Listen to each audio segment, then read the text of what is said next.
The Emerald City of Oz, by L. Frank Baum.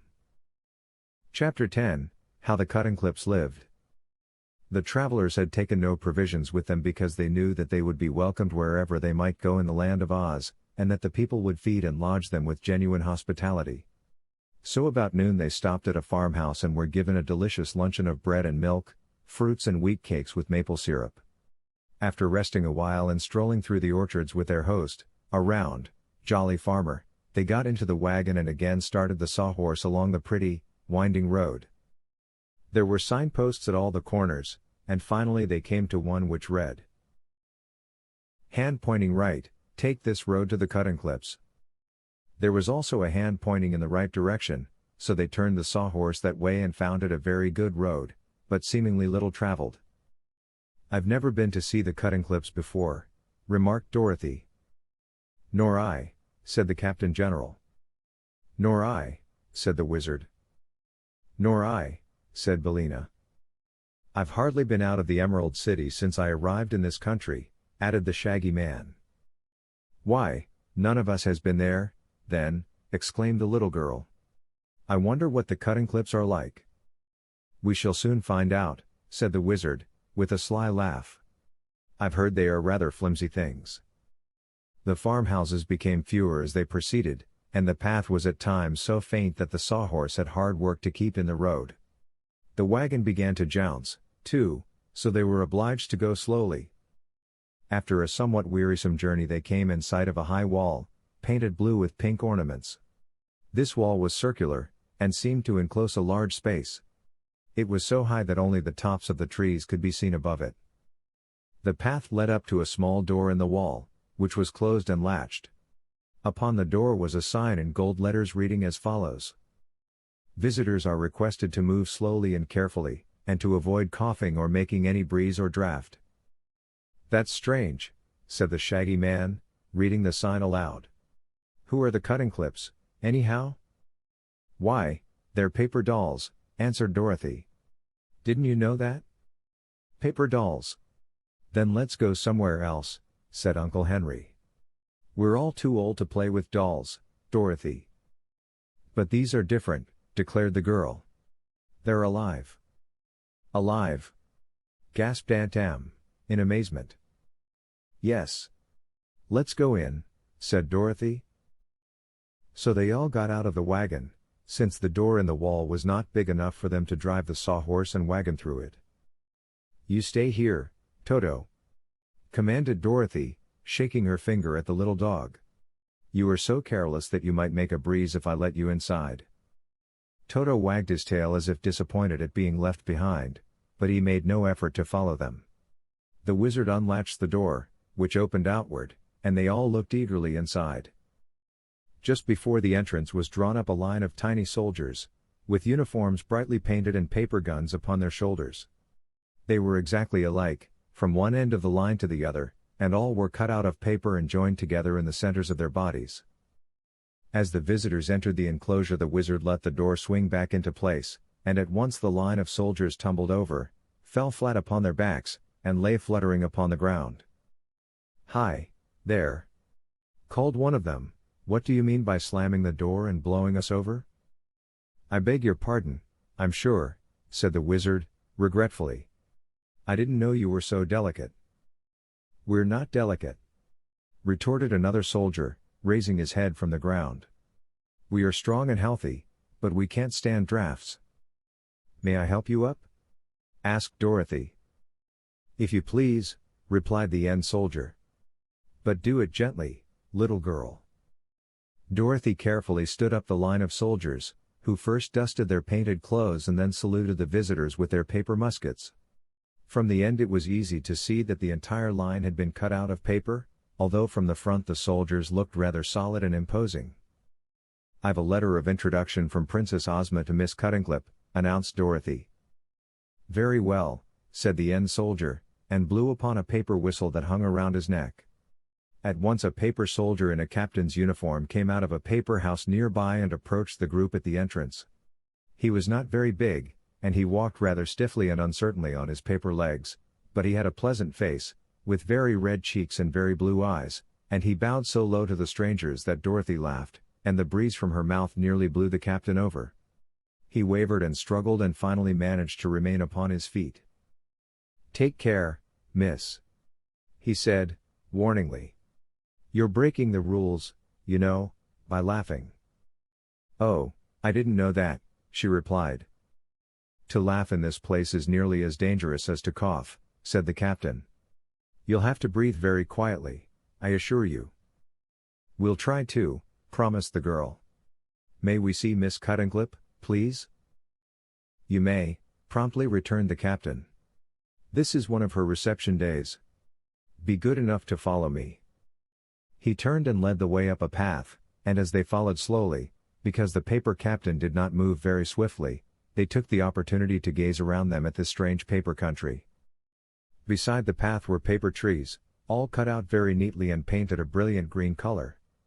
And back of the trees were rows of cardboard houses, painted in various colors but most of them having green blinds. Some were large and some small, and in the front yards were beds of paper flowers quite natural in appearance. Over some of the porches paper vines were twined, giving them a cozy and shady look. As the visitors passed along the street, a good many paper dolls came to the doors and windows of their houses to look at them curiously. These dolls were nearly all the same height, but were cut into various shapes, some being fat and some lean. The girl dolls wore many beautiful costumes of tissue paper, making them quite fluffy, but their heads and hands were no thicker than the paper of which they were made. Some of the paper people were on the street, walking along or congregated in groups and talking together, but as soon as they saw the strangers they all fluttered into the houses as fast as they could go, so as to be out of danger. "Excuse me if I go edgewise," remarked the captain, as they came to a slight hill. "I can get along faster that way and not flutter so much." "That's all right," said Dorothy. "We don't mind how you go, I'm sure." At one side of the street was a paper pump, and a paper boy was pumping paper water into a paper pail. The yellow hen happened to brush against this boy with her wing, and he flew into the air and fell into a paper tree, where he stuck until the wizard gently pulled him out. At the same time the pail went soaring into the air, spilling the paper water, while the paper pump bent nearly double. "Goodness me," said the hen. "If I should flop my wings I believe I'd knock over the whole village." "Then don't flop them, please don't," entreated the captain. "Miss Cuttenclip would be very much distressed if her village was spoiled." "Oh, I'll be careful," promised Bellina. "Are not all these paper girls and women named Miss Cuttenclips?" inquired Omby Amby. "No, indeed," answered the captain, who was walking better since he began to move edgewise. "There is but one Miss Cuttenclip, who is our queen, because she made us all. These girls are Cuttenclips, to be sure, but their names are Emily and Polly and Sue and Betty and such things. Only the queen is called Miss Cuttenclip." "I must say that this place beats anything I ever heard of," observed Aunt Em. "I used to play with paper dolls myself, and cut 'em out, but I never thought I'd ever see such things alive." "I don't see as it's any more curious than hearing hens talk," returned Uncle Henry. "You're likely to see many queer things in the land of Oz, sir," said the wizard. "But a fairy country is extremely interesting when you get used to being surprised." "Here we are," called the captain, stopping before a cottage. This house was made of wood, and was remarkably pretty in design. In the Emerald City it would have been considered a tiny dwelling, indeed, but in the midst of this paper village it seemed immense. Real flowers were in the garden and real trees grew beside it. Upon the front door was a sign reading, "Miss Cuttenclip." Just as they reached the porch the front door opened and a little girl stood before them. She appeared to be about the same age as Dorothy, and smiling upon her visitors she said, sweetly, "You are welcome." All the party seemed relieved to find that here was a real girl, of flesh and blood. She was very dainty and pretty as she stood there welcoming them. Her hair was a golden blonde and her eyes turquoise blue. She had rosy cheeks and lovely white teeth. Over her simple white lawn dress she wore an apron with pink and white checks, and in one hand she held a pair of scissors. "May we see Miss Cuttenclip, please?" asked Dorothy. "I am Miss Cuttenclip," was the reply. "Won't you come in?" She held the door open while they all entered a pretty sitting room that was littered with all sorts of paper, some stiff, some thin, and some tissue. The sheets and scraps were of all colors. Upon a table were paints and brushes, while several pair of scissors, of different sizes, were lying about. "Miss Cuttenclip." "Sit down, please," said Miss Cuttenclip, clearing the paper scraps off some of the chairs. "It is so long since I have had any visitors that I am not properly prepared to receive them. But I'm sure you will pardon my untidy room, for this is my workshop." "Do you make all the paper dolls?" inquired Dorothy. "Yes, I cut them out with my scissors, and paint the faces and some of the costumes. It is very pleasant work, and I am happy making my paper village grow." "But how do the paper dolls happen to be alive?" asked Aunt Em. "The first dolls I made were not alive," said Miss Cuttenclip. "I used to live near the castle of a great sorceress named Glinda the Good, and she saw my dolls and said they were very pretty. I told her I thought I would like them better if they were alive, and the next day the sorceress brought me a lot of magic paper. 'This is live paper,' she said, 'and all the dolls you cut out of it will be alive, and able to think and to talk. When you have used it all up, come to me and I will give you more.'" Of course I was delighted with this present, continued Miss Cuttenclip, and at once set to work and made several paper dolls, which, as soon as they were cut out, began to walk around and talk to me. But they were so thin that I found that any breeze would blow them over and scatter them dreadfully, so Glinda found this lonely place for me, where few people ever come. She built the wall to keep any wind from blowing away my people, and told me I could build a paper village here and be its queen. That is why I came here and settled down to work and started the village you now see. It was many years ago that I built the first houses, and I've kept pretty busy and made my village grow finely, and I need not tell you that I am very happy in my work." "Many years ago?" exclaimed Aunt Em. "Why, how old are you, child?" "I never keep track of the years," said Miss Cuttenclip, laughing. "You see, I don't grow up at all, but stay just the same as I was when first I came here. Perhaps I'm older even than you are, madam, but I couldn't say for sure." They looked at the lovely little girl wonderingly, and the wizard asked, "What happens to your paper village when it rains?" "It does not rain here," replied Miss Cuttenclip. "Glinda keeps all the rainstorms away, so I never worry about my dolls getting wet. But now, if you will come with me, it will give me pleasure to show you over my paper kingdom. Of course you must go slowly and carefully, and avoid making any breeze." They left the cottage and followed their guide through the various streets of the village. It was indeed an amazing place, when one considered that it was all made with scissors, and the visitors were not only greatly interested but full of admiration for the skill of little Miss Cuttenclip. In one place a large group of especially nice paper dolls assembled to greet their queen, whom it was easy to see they loved dearly. These dolls marched and danced before the visitors, and then they all waved their paper handkerchiefs and sang in a sweet chorus a song called "The Flag of Our Native Land."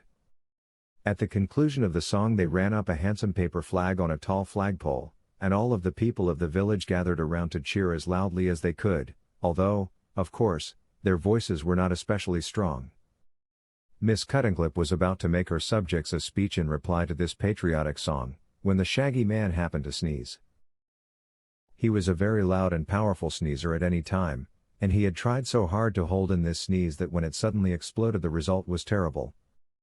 The paper dolls were mowed down by dozens, and flew and fluttered in wild confusion in every direction, tumbling this way and that and getting more or less wrinkled and bent. A wail of terror and grief came from the scattered throng, and Miss Cuttenclip exclaimed, "Dear me! Dear me!" and hurried at once to the rescue of her overturned people. "Oh, Shaggy Man! How could you?" asked Dorothy, reproachfully. "I couldn't help it, really I couldn't," protested the Shaggy Man, looking quite ashamed. "And I had no idea it took so little to upset these paper dolls." "So little?" said Dorothy. "Why, it was most as bad as a Kansas cyclone." And then she helped Miss Cuttenclip rescue the paper folk and stand them on their feet again. 2 of the cardboard houses had also tumbled over, and the little queen said she would have to repair them and paste them together before they could be lived in again. And now, fearing they might do more damage to the flimsy paper people, they decided to go away. But first they thanked Miss Cuttenclip very warmly for her courtesy and kindness to them. "Any friend of Princess Ozma is always welcome here, unless he sneezes," said the Queen, with a rather severe look at the Shaggy Man, who hung his head. "I like to have visitors admire my wonderful village, and I hope you will call again." Miss Cuttenclip herself led them to the door in the wall, and as they passed along the street the paper dolls peeped at them half fearfully from the doors and windows. Perhaps they will never forget the Shaggy Man's awful sneeze, and I am sure they were all glad to see the meat people go away.